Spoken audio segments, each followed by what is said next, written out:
حضرت ابو ہریرہ رضی اللہ عنہ سے روایت ہے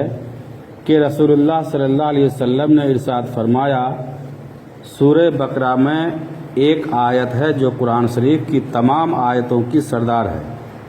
وہ آیت جیسے ہی کسی گھر میں پڑھی جائے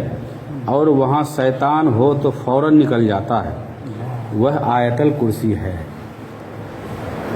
حضرت ابو ہریرہ رضی اللہ عنہ سے روایت ہے کہ رسول اللہ صلی اللہ علیہ وسلم نے ارشاد فرمایا، سورہ بقرہ میں ایک آیت ہے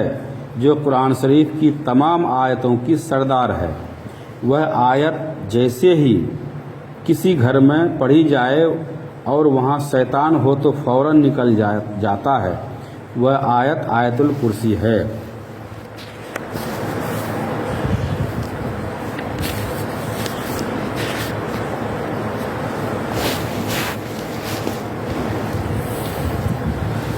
حضرت ابی بن کعب رضی اللہ عنہ روایت کرتے ہیں کہ رسول اللہ صلی اللہ علیہ وسلم نے مجھ سے ارشاد فرمایا، ابو المنذر،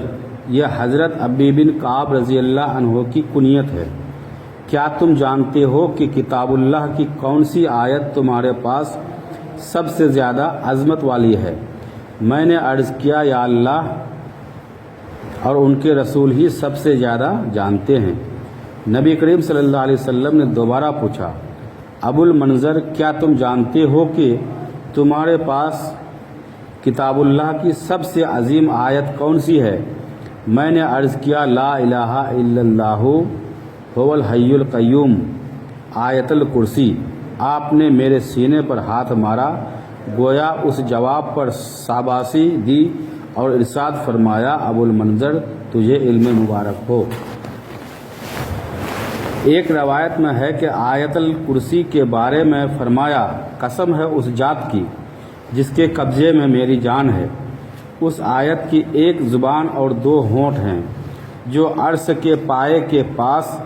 اللہ تعالیٰ کی پاکی بیان کرتا ہے۔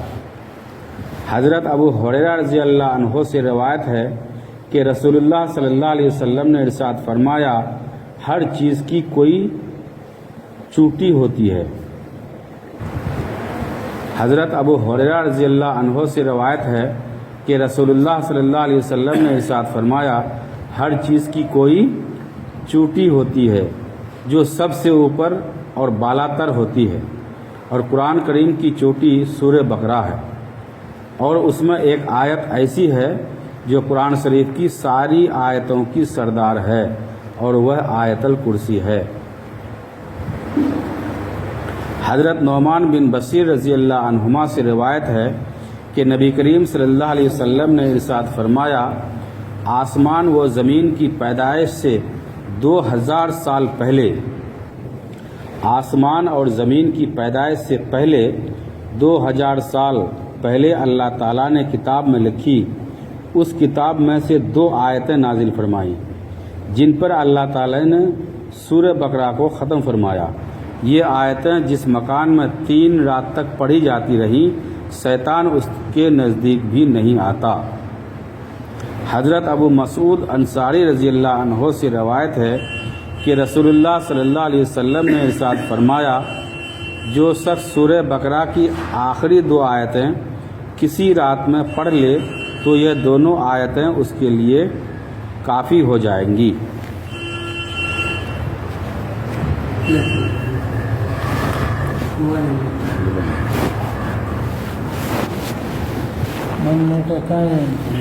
ابھی تو کو لاسٹ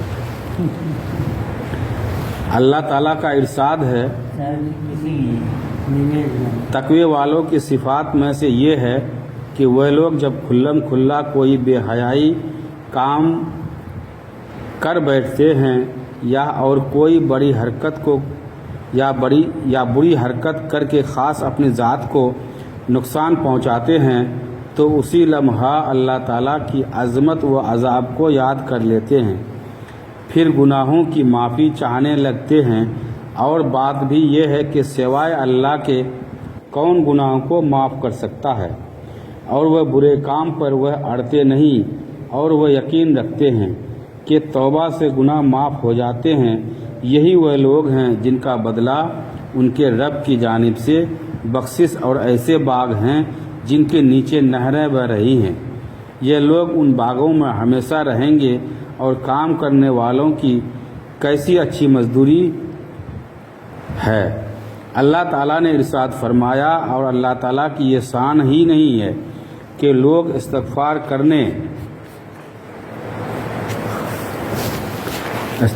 کرنے والے ہوں اور پھر ان کو عذاب دیں۔ اللہ تعالیٰ نے اپنے رسول صلی اللہ علیہ وسلم سے ارشاد فرمایا، پھر بے شک آپ کا رب ان لوگوں کے لیے جو نادانی سے کوئی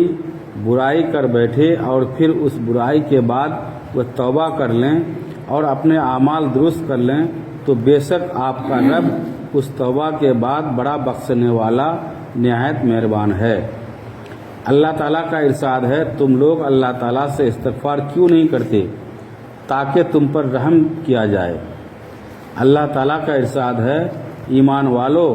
تم سب اللہ تعالیٰ کے سامنے توبہ کرو تاکہ تم بھلائی پاؤ۔ اللہ تعالیٰ کا ارشاد ہے، اور ایمان والو تم اللہ تعالیٰ کے سامنے سچے دل سے توبہ کرو کہ دل میں اس گناہوں کا خیال بھی نہ رہے۔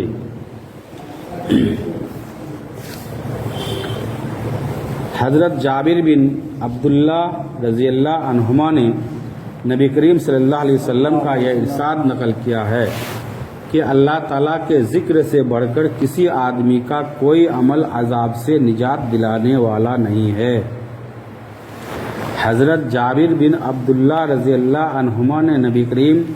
صلی اللہ علیہ وسلم کا یہ ارشاد نقل کیا ہے کہ اللہ تعالیٰ کے ذکر سے بڑھ کر کسی آدمی کا کوئی عمل عذاب سے نجات